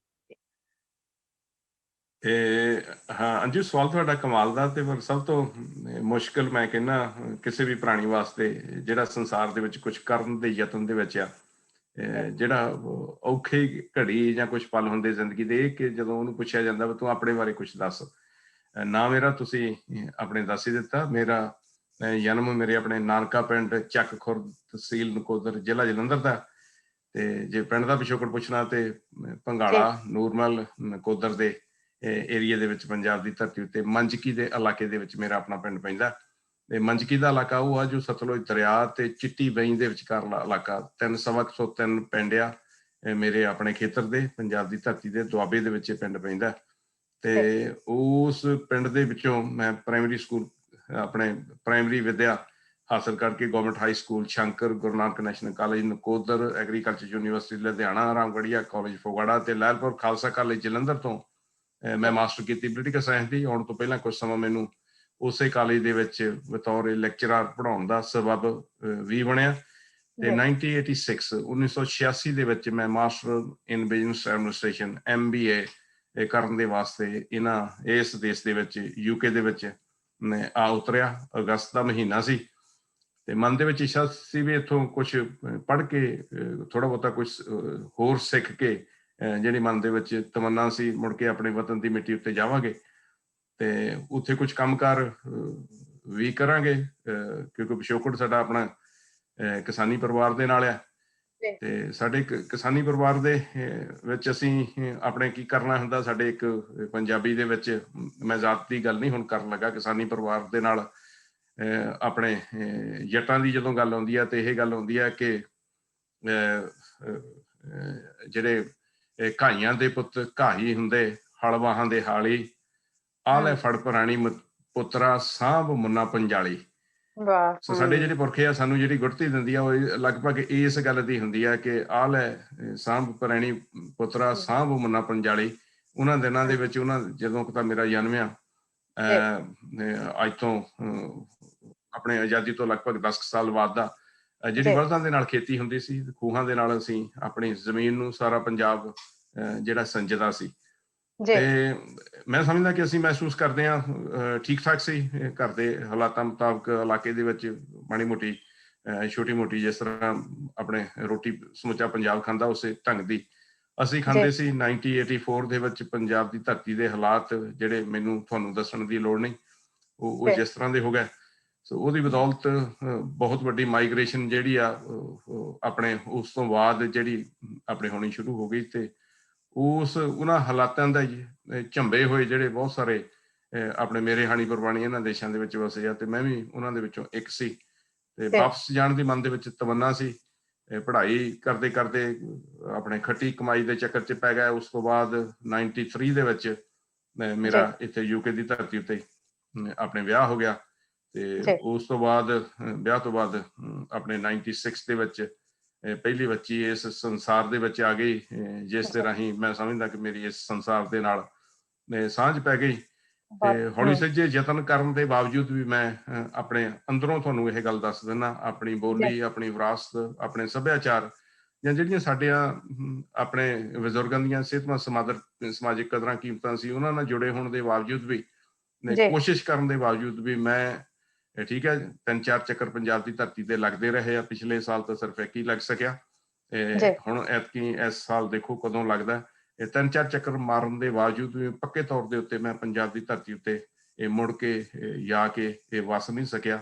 ਪਹਿਲਾਂ ਮੇਰਾ ਆਪਣੇ ਪਿਤਾ ਦੇ ਨਾਲ ਤੇ ਫਿਰ ਮੇਰਾ ਆਪਣੀ ਮਾਤਾ ਦੇ ਨਾਲ ਮਾਈਗ੍ਰੇਸ਼ਨ ਦਾ ਵੀ ਸੀ, ਤੇ ਦੂਸਰਾ ਇੱਕ ਪਹਿਲਾ ਵਾਅਦਾ ਇਹ ਸੀ ਵੀ ਮੈਂ ਆਪਣੇ 1 ਜਨਵਰੀ ਤੋਂ ਲੈ ਕੇ 31 ਦਸੰਬਰ ਤੱਕ ਜ਼ਰੂਰ ਤੁਹਾਡੇ ਕੋਲ ਆਪਣੇ ਜ਼ਿੰਦਗੀ ਦਾ ਬਹੁਤ ਹਿੱਸਾ ਆਪਣੇ ਬਿਤਾਊਂਗਾ, ਤੇ ਉਹਨਾਂ ਦਿਨਾਂ ਦੇ ਵਿੱਚ ਮੈਂ ਕਿਸੇ ਪਾਸੇ ਛੁੱਟੀ ਵੀ ਨਹੀਂ ਜਾਣਾ। ਮੈਂ ਪੰਜਾਬ ਦੀ ਧਰਤੀ ਦੀ ਹਰ ਰੁੱਤ, ਹਰ ਰੰਗ, ਹਰ ਫਸਲ ਜਿਹੜੀ ਆ, ਜਿਸ ਤਰ੍ਹਾਂ ਕਿਉਂਕਿ ਅਸੀਂ ਖੇਤਾਂ 'ਚ ਰਹਿੰਦੇ ਹਾਂ ਖੂਹ ਦੇ ਉੱਤੇ, ਸਾਡਾ ਆਪਣੇ ਛੋਟਾ ਜਿਹਾ ਉਹਨੂੰ ਅੰਗਰੇਜ਼ੀ ਵਾਲਾ ਸ਼ਬਦ ਫਾਰਮ ਆ, ਪਰ ਮੈਂ ਆਪਣੇ ਖੇਤਾਂ ਵਾਲੀ ਰਿਹਾਇਸ਼ੀ ਗੱਲ ਕਰਦਾ, ਜਿਹਦੇ ਵਿੱਚ ਤੁਹਾਡੇ ਵੀ ਉੱਥੇ ਚਰਨ ਪੈ ਚੁੱਕੇ, ਤੁਸੀਂ ਆਪਣੇ ਜਾ ਕੇ ਦੇਖ ਸਕੇ ਕਿ ਕਿਹੜੇ ਢੰਗ ਦੇ ਨਾਲ ਅਸੀਂ ਜੰਗਲਾਂ ਦੇ ਵਿੱਚ ਰਹਿੰਦੇ ਹਾਂ। ਉੱਥੇ ਜਾਣ ਦਾ ਕੋਈ ਸਬੱਬ ਨਹੀਂ ਬਣ ਸਕਿਆ। ਹਾਂ, ਇਹਨਾਂ ਦੇਸ਼ਾਂ ਦੇ ਵਿੱਚ ਅਸੀਂ ਆਪਣੀ ਸੱਚੀ ਸੁੱਚੀ ਵਿਰਾਸਤ ਵਾਸਤੇ, ਬੋਲੀ ਵਾਸਤੇ ਜਾਂ ਆਪਣੇ ਸੱਭਿਆਚਾਰ ਵਾਸਤੇ ਜਿੰਨਾ ਕੁ ਯਤਨ ਕਰ ਸਕਦੇ ਹਾਂ, ਮੈਂ ਕਹਿੰਦਾ ਸਾਨੂੰ ਹਰ ਇੱਕ ਪ੍ਰਾਣੀ ਨੂੰ ਕਰਨਾ ਚਾਹੀਦਾ। ਜੀ ਹਾਂਜੀ ਜੀ ਸਰਾਜ ਸਾਹਿਬ, ਜਿਹੜੀ ਤੁਸੀਂ ਬਾਤ ਦੀ ਗੱਲ ਕੀਤੀ ਆ, ਉਹ ਬਾਤ ਤੁਸੀਂ ਵਿਦੇਸ਼ਾਂ ਦੇ ਵਿੱਚ, ਯੂਰਪ ਦੇ ਵਿੱਚ ਜਿੱਥੇ ਜਿੱਥੇ ਪੰਜਾਬੀ ਵਸਦਾ ਆ, ਤੁਸੀਂ ਉਹਨਾਂ ਦੇ ਕੰਨਾਂ ਦੇ ਵਿੱਚ ਉਹਨਾਂ ਨੂੰ ਜਾ ਕੇ ਜਗਾਇਆ ਆ, ਤੇ ਤੁਸੀਂ ਮੰਚ ਤੇ ਖੜ ਕੇ ਉਹਨਾਂ ਨੂੰ, ਭਾਈਚਾਰੇ ਨੂੰ ਇੱਕ ਸਾਂਝੀ ਜਿਹੜੀ ਕਿ ਮਾਲਾ ਦੇ ਵਿੱਚ ਪਰੋਇਆ, ਤੇ ਉਹਨਾਂ ਦੇ ਨਾਲ ਤੁਸੀਂ ਮੇਰੇ ਵਰਗੀ ਨੂੰ ਵੀ ਆਪਣੇ ਨਾਲ ਜੋੜਿਆ ਹੈਗਾ ਆ। ਜਿਹੜਾ ਕਿ ਇੱਥੇ ਆ ਕੇ ਅਸੀਂ ਕਹਿੰਦੇ ਸੀਗੇ ਕਿ ਵੀ ਜਰਮਨ ਉਹ ਧਰਤੀ ਜਿੱਥੇ ਸਿਰਫ ਅਸੀਂ ਜਰਮਨ ਲੈਂਗੁਏਜ ਬੋਲ ਸਕਦੇ, ਨਾ ਇੰਗਲਿਸ਼ ਨਾ ਪੰਜਾਬੀ ਚੱਲਦੀ ਆ। ਸੋ ਮੈਂ ਇਸ ਆਪਣੇ ਆਪ ਨੂੰ ਖੁਸ਼ਕਿਸਮਤ ਸਮਝਦੀ ਹਾਂ ਕਿ ਤੁਸੀਂ ਆ ਕੇ ਸਾਨੂੰ ਜਗਾਇਆ, ਸਾਨੂੰ ਪੰਜਾਬੀ ਵੱਲ ਤੋਰਿਆ, ਤੇ ਸ਼ਾਇਦ ਅੱਜ ਇਸੇ ਕਰਕੇ ਮੇਰੀ ਤੇ ਤੁਹਾਡੀ ਗੱਲ ਹੋ ਰਹੀ ਹੈ ਪੰਜਾਬੀ ਦੇ ਵਿੱਚ। ਅਸੀਂ ਉਸੇ ਇੱਕ ਰਿਸ਼ਤੇ ਦੇ ਵਿੱਚ ਬੰਨੇ ਹੋਏ ਆ, ਇਸ ਗੱਲ ਦੀ ਮੈਂ ਖੁਸ਼ਕਿਸਮਤ ਹੈਗੀ ਆ। ਜੀ ਥੈਂਕ ਯੂ। ਤੁਸੀਂ ਅਗਲਾ ਵਿਸ਼ਾ ਮੈਂ ਗੱਲ ਛੇੜਦੀ ਹਾਂ, ਉਸ ਤੋਂ ਪਹਿਲਾਂ ਮੈਂ ਤੁਹਾਡੇ ਤੋਂ ਸੰਖੇਪ ਚ ਤੁਹਾਡੇ ਤੋਂ ਪੁੱਛਣਾ ਚਾਹਾਂਗੀ, ਹੁਣ ਤੱਕ ਤੁਸੀਂ ਕਿਹੜੀਆਂ ਸੰਸਥਾਵਾਂ, ਜੋ ਤੁਹਾਡੀ ਕਿਹੜੀ ਸੰਸਥਾ ਹੈਗੀ ਆ, ਤੁਸੀਂ ਇਹ ਤਾਂ ਸਾਰਿਆਂ ਨੂੰ ਪਤਾ ਪੰਜਾਬੀ ਸੱਥ ਹੈਗੀ ਆ, ਉਹਦੇ ਨਾਲ ਤੁਸੀਂ ਸੰਚਾਲਕ ਆ, ਉਹਦਾ ਸਾਰਾ ਕੁਝ ਕਰਦੇ ਆ। ਇੱਥੇ ਤੁਸੀਂ ਯੂਕੇ ਦੇ ਵਿੱਚ ਉਸ ਦੇ ਰਾਹੀਂ ਤੁਸੀਂ ਕਿੰਨੇ ਪ੍ਰੋਗਰਾਮ ਕਰਵਾਉਂਦੇ ਆ, ਜਾਂ ਇੰਡੀਆ ਪੰਜਾਬ ਦੇ ਵਿੱਚ ਜਾ ਕੇ ਉਹਦੀ ਕੀ ਦੇਣ ਹੈਗੀ, ਉਹਦੇ ਬਾਰੇ ਚ ਦੱਸੋ। ਹਾਂਜੀ, ਪਹਿਲੀ ਤਾਂ ਗੱਲ ਅੰਜੂ ਜੀ, ਮੈਂ ਇੱਕ ਮੈਨੂੰ ਗੱਲ ਜਿਹੜੀ ਚੇਤੇ ਆ ਗਈ ਸੀ ਉਹ ਮੈਂ ਕਰ ਜਾਵਾਂ, ਤੇ ਤੁਹਾਡੇ ਸਵਾਲ ਦਾ ਜਵਾਬ ਮੈਂ ਫੇਰ ਦਿੰਦਾ, ਕਿਤੇ ਸੁਣਨ ਵਾਲਿਆਂ ਨੂੰ ਏਦਾਂ ਨਾ ਲੱਗੇ ਵੀ ਮੈਂ ਤੁਹਾਨੂੰ ਆਪਣੀ ਸੁਣਾਉਣੀ ਚਾਹੁੰਦਾ। ਜਦੋਂ ਮੈਂ ਗੱਲ ਤੁਹਾਡੀਆਂ ਸੁਣਨੀਆਂ ਜਦੋਂ ਮੈਂ ਆਪਣੇ ਗੱਲ ਨੂੰ ਸਮ ਅਪ ਕਰ ਰਿਹਾ ਸੀ ਨਾ, ਤੇ ਮੇਰੇ ਮਨ ਦੇ ਵਿੱਚ ਬਰਕਤ ਰਾਮ ਯੂਮਨ ਦੀ ਇੱਕ ਲਾਈਨ, ਆਪਣੇ ਇੱਕ ਛੋਟੀ ਜਿਹੀ ਕਵਿਤਾ ਆਉਂਦੀ ਸੀ, ਜਿਹੜੀ ਮੇਰੇ ਬਾਰੇ ਵੀ ਕਹੀ ਜਾਂਦੀ ਤੇ ਤੁਹਾਡੇ ਬਾਰੇ ਵੀ ਉਹ ਸਾਰੇ, ਤੇ ਆਪਣੇ ਮੈਂ ਸਮਝਦਾ ਕਿ ਵਰਲਡ ਮੀਡੀਆ USA ਬਾਰੇ ਵੀ ਇਹ ਪੂਰੀ ਢੁਕਦੀ ਆ ਕਿ ਮੈਂ ਹਾਂ ਉਸ ਪੰਜਾਬ ਦੀ ਗੱਲ ਕਰਦਾ, ਸਾਨੀ ਜਿਹਦਾ ਕੋਈ ਅੰਦਰ ਜਹਾਨ ਨਹੀਂ ਸੀ, ਹੂੰ, ਮਾਲਕ ਪੰਜਾਂ ਦਰਿਆਵਾਂ ਦੇ ਪਾਣੀਆਂ ਦਾ, ਜਿਹਦੀ ਭੁੱਖਿਆਂ ਵਿਲਕਦੀ ਜਾਨ ਨਹੀਂ ਸੀ, ਵਾਹ ਜੀ ਵਾਹ! ਜਿਸ ਹੂੰ, ਵਿੱਚ ਵਾਸ ਸੀ ਸਿਰਫ ਪੰਜਾਬੀਆਂ ਦਾ, ਮਜ਼੍ਹਬੀ ਝਗੜਿਆਂ ਦਾ ਨਾਂ ਨਿਸ਼ਾਨ ਨਹੀਂ ਸੀ, ਜਿਹਦੇ ਬਿਲਕੁਲ। ਬੱਚਿਆਂ ਕਿਸੇ ਦੀ ਚੁੱਕ ਚੜ੍ਹ ਕੇ ਕੀਤਾ ਵਸਦਾ ਵਤਨ ਵੈਰਾਨ ਨਹੀਂ ਸੀ। ਵਾਹ, ਵਾਹ! ਪਰ ਜੋ ਹੂੰ, ਅੱਜ ਟੁੱਟੇ ਟੁੱਟੇ ਹੋਈ ਬੈਠਾ ਏ ਦਿਲ ਦੱਬ ਕੇ ਲੱਖਾਂ ਬੇਤਾਬੀਆਂ ਨੂੰ, ਕਿਸੀ ਹੂੰ, ਦੇਸ਼ ਪੰਜਾਬ ਦੀ ਅਸਲ ਸੂਰਤ ਅੱਜ ਮੈਂ ਮੁੜ ਯਾਦ ਕਰਵਾਉਣਾ ਪੰਜਾਬੀਆਂ ਨੂੰ। ਸੋ ਜੀ, ਮੈਂ ਸਮਝਦਾ ਇਹ ਮੇਰੇ ਬਿਲਕੁਲ, ਤੇ ਗੱਲ ਨਹੀਂ ਇਕੱਲਿਆਂ ਤੇ ਲਾਗੂ ਹੁੰਦੀ, ਆਪਣੇ ਸਾਰਿਆਂ ਦੇ ਜਿਹੜੇ ਇਹਨਾਂ ਦੇਸ਼ਾਂ ਦੇ ਵਿੱਚ ਜੀ, ਉਪਰਾਲੇ ਆ, ਨਿੱਕੇ ਨਿੱਕੇ, ਬੇਸ਼ੱਕ ਉਹ ਜਿਹੜੀ ਮਰਜ਼ੀ ਪੱਧਰ ਦੇ ਉੱਤੇ ਹੋਣ, ਉਹ ਜੀ, ਮੇਰੇ ਵਤਨ ਦੀ ਮਿੱਟੀ ਦੀਆਂ ਜਿਹੜੀਆਂ ਸਿਹਤਮੰਦ ਸਮਾਜਿਕ ਕਦਰਾਂ ਕੀਮਤਾਂ ਸੀ, ਅਸਲ ਵਿੱਚ ਸਾਡੀਆਂ ਆਉਣ ਵਾਲੀਆਂ ਨਸਲਾਂ ਨੂੰ ਯਾਦ ਕਰਾਉਣ ਦਾ ਇੱਕ ਸਾਡੇ ਸਾਰਿਆਂ ਵੱਲੋਂ ਉਪਰਾਲਾ ਹੈ। ਤੇ ਤੁਸੀਂ ਜਿਹੜੇ ਸਵਾਲ ਦਾ ਜਵਾਬ ਪੁੱਛਿਆ, ਮੇਰਾ ਜੀ, ਸੰਬੰਧ ਪੰਜਾਬੀ ਸੱਥ ਲਾਂਬੜਾ ਜਿਹੜੀ 1990 91 ਦੇ ਵਿੱਚ ਹੋਂਦ ਦੇ ਵਿੱਚ ਆਈ ਹੈ। 91 ਦੇ ਵਿੱਚ ਮੈਂ ਤਦ ਕਿਹਾ ਕਿਉਂਕਿ ਪਹਿਲਾ ਆਫੀਸ਼ੀਅਲ ਜਿਹੜਾ ਪ੍ਰੋਗਰਾਮ ਸੀ ਉਹ ਹੂੰ, 1991 ਦੇ ਵਿੱਚ ਕੀਤਾ ਸੀ। ਡਾਕਟਰ ਨਰਮਲ ਸਿੰਘ ਲਾਂਬੜਾ ਜਿਹੜੇ ਪ੍ਰੋਫੈਸ਼ਨ ਤੋਂ ਮੈਡੀਕਲ ਜੀ, ਡਾਕਟਰ ਨੇ, ਜੀ, ਉਹਨਾਂ ਦੀ ਸਰਪ੍ਰਸਤੀ ਹੇਠ ਤੇ ਬਹੁਤ ਸਾਰੇ ਜਿਹੜੇ ਉਸ ਖਿੱਤੇ ਦੇ ਆਪਣੀ ਬੋਲੀ ਤੇ ਵਿਰਾਸਤ ਦੇ ਨਾਲ ਜੁੜੀਆਂ ਹੋਈਆਂ ਜਿਹੜੇ ਨਾਮਵਰ ਸ਼ਖਸੀਅਤਾਂ ਸੀ, ਜਿਨ੍ਹਾਂ ਦਾ ਨਾਂ ਜਦੋਂ ਜ਼ੁਬਾਨ ਦੇ ਉੱਤੇ ਆਉਂਦਾ ਤੇ ਵਾਕਈ ਤੁਹਾਡੀ ਰੂਹ ਸਰਸ਼ਾਜ ਹੋ ਜਾਂਦੀ ਆ। ਉਹਨਾਂ ਬਿल्कुल, ਸਾਰਿਆਂ जी, ਦੇ ਨਾਲ जी, ਰਲ ਕੇ ਜਿਹੜਾ ਪਹਿਲਾ ਪ੍ਰੋਗਰਾਮ ਜਦੋਂ ਕੀਤਾ ਦੇਸ਼ ਭਗਤ ਯਾਦਗਾਰ ਹਾਲ ਦੇ ਵਿੱਚ, ਤੇ ਉਦੋਂ ਮੈਂ ਇਸ ਦੇਸ਼ ਦੇ ਵਿੱਚ ਬੈਠਾ ਸੀ ਤੇ ਮੈਨੂੰ ਪੰਜਾਬੀ ਸੱਥ ਬਾਰੇ ਕੋਈ ਗਿਆਨ ਨਾ ਸੀ। 94 ਦੇ ਵਿੱਚ ਮੈਂ 86 ਦੇ ਵਿੱਚ ਇੱਥੇ ਆ ਕੇ ਜਦੋਂ 1994 ਦੇ ਵਿੱਚ ਪਹਿਲੀ ਵਾਰ ਮੁੜ ਕੇ ਵਾਪਸ ਪੰਜਾਬ ਦੀ ਧਰਤੀ ਉੱਤੇ ਗਿਆ, ਤੇ ਉਦੋਂ ਮੇਰਾ ਡਾਕਟਰ ਨਿਰਮਲ ਸਿੰਘ ਹੋਰਾਂ ਦੇ ਨਾਲ ਸੰਪਰਕ जी, ਜੁੜਿਆ, ਕਿਉਂਕਿ ਉਹਨਾਂ ਦਿਨਾਂ ਦੇ ਵਿੱਚ ਸੱਥ ਜਿਹੜੀ ਆ ਖਬਰਾਂ ਦੇ ਵਿੱਚ ਆ ਚੁੱਕੀ ਸੀ। ਤੇ जी, ਜਦੋਂ ਮੈਂ ਡਾਕਟਰ ਸਾਹਿਬ ਨੂੰ ਮਿਲਿਆ ਆਪਣੇ, ਤੇ ਮੈਨੂੰ ਕੁਝ ਲੱਗਾ ਵੀ ਜੇਕਰ ਅਸੀਂ ਵਿਦੇਸ਼ਾਂ ਦੀ ਧਰਤੀ ਉੱਤੇ ਬੈਠੇ ਜਿਹੜੇ ਵੀ ਪ੍ਰਾਣੀ ਆਪਣੇ ਵਤਨ ਦੀ ਮਿੱਟੀ ਤੋਂ ਹਜ਼ਾਰਾਂ ਮੀਲ ਦੂਰ ਨੇ, ਕਿਸੇ ਨਾ ਕਿਸੇ ਕਾਰਨ ਕਰਕੇ ਉਹ ਚਲੇ ਗਏ ਨੇ, ਤੁਸੀਂ ਵੀ ਆਪਣੀ ਭੂਮਿਕਾ ਦੇ ਵਿੱਚ ਥੋੜ੍ਹੀ ਜਿਹੀਆਂ ਗੱਲਾਂ ਕੀਤੀਆਂ। जी, ਜੇਕਰ ਅਸੀਂ ਉਹਨਾਂ ਦੇਸ਼ਾਂ ਦੇ ਵਿੱਚ ਬੈਠੇ ਇੱਕ ਜੁੱਟ ਵਿਰਾਸਤ ਦੀ ਗੱਲ ਕਰੀਏ, ਜਿਹਦੇ ਵਿੱਚ ਕੋਈ ਸਿੱਖ ਵੀ ਹੋ ਸਕਦਾ, ਕੋਈ ਹਿੰਦੂ ਵੀ ਹੋ ਸਕਦਾ, ਕੋਈ ਮੁਸਲਮਾਨ ਵੀ ਹੋ ਸਕਦਾ, ਕੋਈ ਈਸਾਈ ਵੀ ਹੋ ਸਕਦਾ, ਤੇ ਹੋ जी, ਸਕਦਾ ਕੋਈ ਇਸ ਤਰ੍ਹਾਂ ਦਾ ਪ੍ਰਾਣੀ ਵੀ ਆ ਜਾਏ ਜਿਹਦਾ ਕੋਈ ਧਾਰਮਿਕ ਅਕੀਦਾ ਨਾ ਹੋਵੇ, ਪਰ ਇੱਕ ਜੁੱਟ ਵਿਰਾਸਤ ਦੀ ਜੇਕਰ ਅਸੀਂ ਗੱਲ ਕਰਨੀ ਹੋਵੇ, ਤੇ ਸਾਨੂੰ ਵਿਦੇਸ਼ਾਂ ਦੀ ਧਰਤੀ ਤੇ ਸਾਡੀਆਂ ਜਿਹੜੀਆਂ ਆਉਣ ਵਾਲੀਆਂ ਨਸਲਾਂ ਉਹ जी, ਬੜੇ ਸਤਿਕਾਰ ਦੀ ਨਜ਼ਰ ਦੇ ਨਾਲ ਦੇਖਣਗੀਆਂ ਕਿ ਇੱਕ ਦੌਰ हुँ, ਸੀ, ਇੱਕ ਯੁੱਗ ਸੀ ਜਦੋਂ ਸਮੁੱਚਾ ਸੰਸਾਰ ਹਫੜਾ ਤਫੜੀ ਦੇ ਵਿੱਚ, ਆਪਣੇ ਪਦਾਰਥ ਦੀ ਦੌੜ ਦੇ ਵਿੱਚ ਹੀ ਆਪਣੇ ਭੱਜ ਨੱਠ ਤੱਕ ਸੀਮਿਤ ਸੀ। ਉਹਨਾਂ ਦਿਨਾਂ ਦੇ जी, ਵਿੱਚ ਵੀ ਕੁਝ ਇੱਕ ਨੇ ਸਾਡੀ ਜਿਹੜੀ ਸੱਚੀ ਸੁੱਚੀ ਸਰਬੱਤ ਦੇ ਭਲੇ ਵਾਲੀ ਗੁਰੂ ਨਾਨਕ ਪਾਤਸ਼ਾਹ ਦੇ ਫਲਸਫੇ ਵਾਲੀ ਜਿਹੜੀ ਇੱਕ ਜੁੱਟ ਵਿਰਾਸਤ ਆ, ਉਹਦੀਆਂ जी, ਗੱਲਾਂ ਕਰਨੀਆਂ ਉਹਨਾਂ ਨੇ ਸ਼ੁਰੂ ਕੀਤੀਆਂ ਸੀ। ਸੋ ਮੈਂ ਡਾਕਟਰ ਸਾਹਿਬ ਉਹਨਾਂ ਦੇ ਨਾਲ ਕੁਝ ਸਾਡੀਆਂ ਮੀਟਿੰਗਾਂ ਹੋਈਆਂ, ਮੈਂ ਵਾਪਸ ਆ ਗਿਆ, ਫਿਰ 95 96 ਹੌਲੀ ਸਿੱਧੇ ਜਾਂਦੇ ਗੱਲਾਂ ਬਾਤਾਂ ਕਰਦੇ ਰਹੇ। ਮੈਂ ਸੱਥ ਦੇ ਨਾਲ ਜਾਣੀ ਮੈਂ ਇਹ ਗੱਲ ਕਹਾਂਗਾ ਕਿ ਆਤਮਿਕ ਤੌਰ ਦੇ ਉੱਤੇ ਮੈਂ ਮਹਿਸੂਸ ਕੀਤਾ ਵੀ ਇਹ ਸੰਸਥਾ ਆ ਜਿਹੜੀ जी, ਸਾਡੀ ਸੱਚੀ ਸੁੱਚੀ ਵਿਰਾਸਤ ਦੀਆਂ ਬਾਤਾਂ ਪਾਉਂਦੀ। ਕਾਰਨ ਕੀ ਹੈ, ਇੱਕ ਨਿੱਕਾ ਜਿਹਾ ਵੀ ਜਿਹੜਾ जी, ਸੱਥ ਨਾਂ ਦਾ ਸ਼ਬਦ ਆ, ਉਹ ਸਾਡੀ ਪਛਤੈਨੀ ਧਰਤੀ ਦਾ ਦੇਸੀ ਰਵਾਇਤਾਂ ਦੇ ਨਾਲ ਜੁੜਿਆ ਹੋਇਆ ਪਹਿਲੀ ਤਾਂ ਗੱਲ ਆ ਇਹ ਸ਼ਬਦ ਆ, बिल्कुल, ਜਿਹਦੇ ਵਿੱਚ ਕਿਸੇ ਕਿਸਮ ਦੀ ਕੋਈ ਚੌਧਰ ਨੂੰ ਥਾਂ ਨਹੀਂ ਹੁੰਦੀ, ਕੋਈ ਘੜਮ ਚੌਧਰੀ ਨਹੀਂ ਹੁੰਦਾ, हुँ, ਸੱਥ ਦਾ ਕੋਈ ਆਪਣੇ ਲਿਖਤੀ ਤੌਰ ਦੇ ਉੱਤੇ ਕੋਈ ਸੰਵਿਧਾਨ ਨਹੀਂ ਹੁੰਦਾ, ਕੋਈ ਸਕੱਤਰ ਨਹੀਂ ਹੁੰਦਾ, ਕੋਈ ਖਜ਼ਾਨਚੀ ਨਹੀਂ ਹੁੰਦਾ, ਕੋਈ ਪ੍ਰਧਾਨ ਨਹੀਂ ਹੁੰਦਾ, जी, ਉਹਦਾ ਕੋਈ ਸੀਮਿਤ ਦਾਇਰਾ ਨਹੀਂ ਹੁੰਦਾ ਕਿ ਉਸ ਸੱਥ ਦੇ ਵਿੱਚ ਬੈਠਿਆਂ ਨੇ ਕਿਹੜੇ ਸਬਜੈਕਟ ਦੇ ਉੱਤੇ ਕਿਹਦੀ ਗੱਲ ਕਰਨੀ। ਉੱਥੇ ਅੰਤਰਰਾਸ਼ਟਰੀ ਆਪਣੇ ਪੱਧਰ ਦੇ ਉੱਤੇ ਸਿਆਸਤੀਆਂ ਵੀ ਗੱਲਾਂ ਹੋ ਸਕਦੀਆਂ, ਉੱਥੇ ਧਰਮ ਕਰਮ ਦੀ ਗੱਲ ਵੀ ਆਪਣੇ ਹੋ ਸਕਦੀ ਹੈ, ਉੱਥੇ ਵਾਤਾਵਰਣ ਦੀ ਗੱਲ ਵੀ ਹੋ ਸਕਦੀ ਆ, ਉੱਥੇ ਆਪਣੀ जी, ਸੱਚੀ ਸੁੱਚੀ ਵਿਰਾਸਤ ਦੀ ਗੱਲ ਵੀ ਹੋ ਸਕਦੀ ਹੈ, ਉੱਥੇ ਸੱਭਿਆਚਾਰ ਦੀ ਗੱਲ ਵੀ ਹੋ ਸਕਦੀ ਆ। ਪਰ ਉਸ ਸੱਥ ਦੇ ਵਿੱਚ ਕਿਸੇ ਨੂੰ ਨੀਵਾਂ ਦਿਖਾਉਣ ਦੇ ਲਈ ਕਿਸੇ ਦੇ ਖਿਲਾਫ ਭੰਡੀ ਪ੍ਰਚਾਰ ਨਹੀਂ ਕੀਤਾ ਜਾ ਸਕਦਾ। ਉੱਥੇ ਹਰ हुँ, ਜਾਤ, ਹਰ ਗੋਤ, ਹਰ ਉਮਰ ਦਾ ਪ੍ਰਾਣੀ ਜਾਣੀ ਬੈਠ ਸਕਦਾ। ਬੇਸ਼ੱਕ ਜੋ ਸੱਥ ਦੀ ਗੱਲ ਹੁੰਦੀ ਹੈ ਤੇ ਕਈ ਵਾਰ ਅਸੀਂ ਸਿਰਫ ਇਸ ਨੂੰ ਬਜ਼ੁਰਗਾਂ ਤੱਕ ਹੀ ਸੀਮਿਤ ਰੱਖ ਦਿੰਦੇ, ਪਰ ਕਦੇ ਸੱਥ ਦੇ ਆਪਣੇ ਬੇਸ਼ੱਕ ਰਿਟਨ ਤੌਰ ਦੇ ਉੱਤੇ ਕੁਛ ਨਾ ਵੀ ਮਿਲਦਾ ਹੋਵੇ, ਇਤਿਹਾਸ ਦੇ ਵਿੱਚ ਇਸ ਤਰ੍ਹਾਂ ਦੀ ਗੱਲ ਨਹੀਂ ਮਿਲਦੀ ਕਿ ਉੱਥੇ ਕੋਈ ਨੌਜਵਾਨ ਬੈਠਾ ਹੋਵੇ ਤੇ ਉਹਨਾਂ ਨੇ ਬਜ਼ੁਰਗਾਂ ਨੇ ਉਸਨੂੰ ਕਿਹਾ ਹੋਵੇ ਭਾਜਾ ਘਰ ਨੂੰ, ਤੇਰਾ ਇੱਥੇ ਕੀ ਕੰਮ ਆ, ਤੇ ਜਾਂ ਕੋਈ ਨਿਆਣਾ ਜਾ ਬੈਠਾ ਹੋਵੇ। बिल्कुल, जी, ਉਸ जी, ਸੱਥ ਦੇ ਵਿੱਚ ਜਿਹੜੀਆਂ ਸਾਡੀਆਂ ਸਿਹਤਮੰਦ ਸਮਾਜਿਕ ਕਦਰਾਂ ਕੀਮਤਾਂ ਸੀ, ਉਹਨਾਂ ਦੀਆਂ ਗੱਲਾਂ ਹੁੰਦੀਆਂ ਸੀ, ਤੇ ਪੀੜ੍ਹੀ ਦਰ ਪੀੜ੍ਹੀ जी, ਜਿਹੜਾ ਜੋ ਕੁਝ ਸਾਡੇ ਕੋਲ ਸੀ, ਜਿਹਦੇ ਉੱਤੇ ਅਸੀਂ ਮਾਣ ਕਰ ਸਕਦੇ ਸੀ ਜਾਂ ਆਉਣ जी, ਵਾਲੀਆਂ ਨਸਲਾਂ ਨੂੰ ਦੱਸ ਸਕਦੇ ਸੀ, ਉਸ ਸੱਥ ਦੇ ਵਿੱਚ ਉਹਦੀਆਂ ਗੱਲਾਂ ਹੁੰਦੀਆਂ ਸੀ। ਸੋ ਜਦੋਂ ਡਾਕਟਰ ਸਾਹਿਬ ਉਹਨਾਂ ਦੇ ਨਾਲ ਇਹ ਗੱਲਾਂ ਬਾਤਾਂ ਹੁੰਦੀਆਂ ਗਈਆਂ, ਤੇ ਕੁਝ ਸਮੇਂ ਬਾਅਦ ਉਹਨਾਂ ਨੇ ਆਪਣੇ ਇੱਕ, ਮੈਂ ਇਹ ਗੱਲ ਬਹੁਤ ਵਾਰ ਕਹਿਣਾ, ਹੁੰਦੀ ਤੇ ਕੌਸ਼ੀਅਸਲੀ ਆ ਵੀ ਕਹਿੰਦੇ ਜਿਹੜਾ ਰਿਸਪੌਂਸ ਮਿਲਣਾ ਚਾਹੀਦਾ ਸੀ ਪੰਜਾਬੀਆਂ ਵੱਲੋਂ ਆਪਾਂ ਨੂੰ ਰਿਸਪੌਂਸ ਨਹੀਂ ਮਿਲਿਆ। ਆਪਾਂ ਸੱਥ ਨੂੰ ਹੁਣ ਏਦਾਂ ਕਰੀਏ ਵੀ ਇਹਨੂੰ ਆਪਾਂ ਕਿਸੇ ਨਾ ਕਿਸੇ ਢੰਗ ਦੇ ਨਾਲ ਰੈਪ ਅਪ ਜਾਣੀ ਖਤਮ ਕਰਕੇ ਕੋਈ ਹੋਰ ਤਰੀਕਾ ਅਪਣਾਈਏ, ਜਿਹਦੇ ਰਾਹੀਂ ਅਸੀਂ ਵਿਦੇਸ਼ਾਂ ਵਿੱਚ ਬੈਠੇ ਆਪਣੇ ਪੰਜਾਬੀਆਂ ਤੱਕ ਵੀ ਉਹਨਾਂ ਦੀ ਸੱਚੀ ਸੁੱਚੀ ਵਿਰਾਸਤ, ਸੱਭਿਆਚਾਰ ਤੇ ਬੋਲੀ ਦੀਆਂ ਗੱਲਾਂ ਜਿਹੜੀਆਂ ਆਪਣੇ ਪਹੁੰਚਾ ਸਕੀਏ। ਮੈਂ ਡਾਕਟਰ ਸਾਹਿਬ ਉਹਨਾਂ ਨੂੰ ਕਿਹਾ ਵੀ ਡਾਕਟਰ ਸਾਹਿਬ ਇਹ ਤਾਂ ਕਮਾਲ ਦੀ ਗੱਲ ਹੈ ਵੀ ਆਪਾਂ ਨਾਂ ਬਦਲ ਕੇ ਕਿਸੇ ਹੋਰ ਸੰਸਥਾ ਦੇ ਬੈਨਰ ਦੇ ਹੇਠ ਆਪਣੇ ਕੰਮ ਕਰੀਏ। ਆਪਾਂ ਕਿਉਂ ਨਾ ਸੱਥ ਨੂੰ ਜਿਹੜਾ ਡੀਸੈਂਟਰਲਾਈਜ਼ ਕਰਕੇ ਇਸ ਨੂੰ ਲਾਂਬੜੇ ਦੀ ਧਰਤੀ ਤੋਂ ਪੰਜਾਬ ਦੇ ਵਿੱਚ ਕਿੰਨੇ ਖਿੱਤੇ ਜਿਹੜੇ ਡਾਕਟਰ ਸਾਹਿਬ ਹੋਣੀ, ਡਾਕਟਰ ਨਿਰਮਲ ਸਿੰਘ ਹੋਣੀ ਅਕਸਰ ਬੜੇ ਮਾਣ ਦੇ ਨਾਲ, ਬੜੇ ਫਖਰ ਦੇ ਨਾਲ ਗੱਲਾਂ ਕਰਿਆ ਕਰਦੇ ਸੀ ਕਿ ਸਾਡੇ ਆਪਣੇ ਪੰਜਾਬ ਦੇ ਵਿੱਚ ਸਿਰਫ ਜਿਹੜਾ ਆਪਾਂ ਮਾਝਾ, ਮਾਲਵਾ, ਦੁਆਬਾ ਜਾਂ ਪੁਆਧ ਦੇ ਖੇਤਰ ਦੀ ਗੱਲ ਇੱਥੇ ਤੱਕ ਹੀ ਸੀਮਿਤ ਰਹੀ। ਉਹਨਾਂ ਇਲਾਕਿਆਂ ਦੇ ਵਿੱਚ ਵੀ ਗਾਹਾਂ ਜਿਹੜੇ ਇਲਾਕੇ ਆ ਜਿਨ੍ਹਾਂ ਦੀ ਜਿਓਗ੍ਰਾਫੀਕਲ ਪੁਆਇੰਟ ਆਫ ਵਿਊ ਤੋਂ ਜਿਹੜੀ ਇਹ ਸਦੀਆਂ ਤੋਂ ਵੰਡ ਚੱਲੀ ਆ ਰਹੀ ਆ, ਉਹ ਕਿਸੇ ਪੋਲੀਟੀਕਲ ਬਾਉਂਡਰੀਜ਼ ਦੇ ਮੁਤਾਜ ਨਹੀਂ। ਜੇਕਰ ਪੋਲੀਟੀਕਲ ਬਾਉਂਡਰੀਜ਼ ਦੇ ਮੁਤਾਜ ਹੁੰਦੇ ਤੇ ਮੇਰਾ ਖਿਆਲ ਮੈਨੂੰ ਤੁਹਾਨੂੰ ਅੰਜੂਜੀਤ ਦੱਸਣ ਦੀ ਲੋੜ ਨਹੀਂ। ਆਪਣੇ ਪੰਜਾਬ ਦੀਆਂ ਜਿਹੜੀਆਂ ਸਰਹੱਦਾਂ ਇੱਕ ਸਮਾਂ ਸੀ ਦਿੱਲੀ ਤੋਂ ਲੈ ਕੇ ਸੂਬਾ ਸਰਹੱਦ ਤੱਕ ਹੋਇਆ ਕਰਦੀਆਂ ਸੀ। ਪਹਿਲਾਂ ਸੂਬਾ ਸਰਹੱਦ ਕੱਟਿਆ ਗਿਆ ਪੰਜਾਬ ਦੇ ਨਾਲੋਂ 1911-12 ਦੇ ਵਿੱਚ, 11 ਦੇ ਵਿੱਚ ਆਪਣੇ ਦਿੱਲੀ ਕੱਟ ਲਈ। ਦਿੱਲੀ ਕੱਟਣ ਤੋਂ ਬਾਅਦ 1947 ਦੇ ਵਿੱਚ ਬੰਧਾਣੀ ਵੰਡ ਪਾ ਕੇ ਪੰਜਾਬ ਦੀ ਧਰਤੀ ਨੂੰ ਦੋ ਫਾੜ ਕਰ ਦਿੱਤਾ ਗਿਆ। ਤੇ ਉਸ ਤੋਂ ਬਾਅਦ ਆਪਣੇ 1966 ਦੇ ਵਿੱਚ ਜਿਹੜਾ ਇਹ 2.5 ਦਰਿਆਵਾਂ ਦਾ ਸੂਬਾ ਜਿਹੜਾ ਅੱਜ ਆਪਾਂ ਗੱਲ ਕਰਦੇ ਹਾਂ, ਜਿਸ ਨੇ ਪਹਿਲਾਂ ਕਿਸਾਨੀ ਮੋਰਚੇ ਦੇ ਵਾਸਤੇ ਵੜਕ ਮਾਰੀ ਸੀ, ਤੇ ਉਸ ਤੋਂ ਬਾਅਦ ਉਹ ਜਿਹੜੀ ਵੜਕਿਆ ਪੰਜਾਬ ਦੀ ਧਰਤੀ ਦੀ ਬਚੀ ਸਮੁੱਚੇ ਆਪਣੇ ਭਾਰਤ ਦੇ ਵਿੱਚ ਆਪਣੇ ਜਾ ਪਹੁੰਚੀ।